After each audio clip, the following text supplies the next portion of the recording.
ইন্নাহু লা ইয়াদখুলুল জান্নাতা লাহমুন নাবাতা মিন সুহতি, সেই মাংস কোনদিন বেহেশতে প্রবেশ করতে পারবে না। আবু দাউদ হাদিস নাম্বার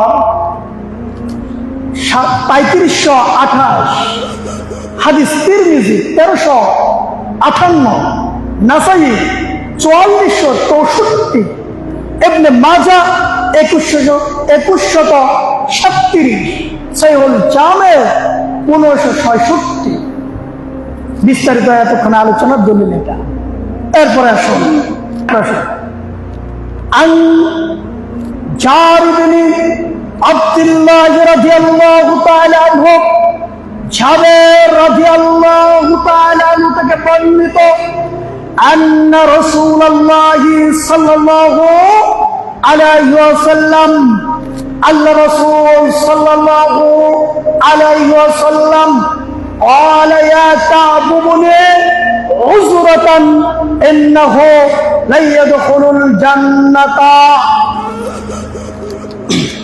জাবের বিন আব্দুল্লাহ রাদিয়াল্লাহু তাআলা থেকে হাদিসটি বর্ণিত, আল্লাহর নবী সাল্লাল্লাহু আলাইহি সাল্লাম বললেন, একদা আল্লাহর নবী সাল্লাল্লাহু আলাইহি সাল্লাম কাব বিন উজরাকে বললেন, হে কাব বিন উজরা, ইন্নাহু লা ইয়াদখুলুল জান্নাতা লাহমুন নাবাতা মিন সুহতি, সেই মাংস কোনদিন বেহেশতে প্রবেশ করতে পারবে না।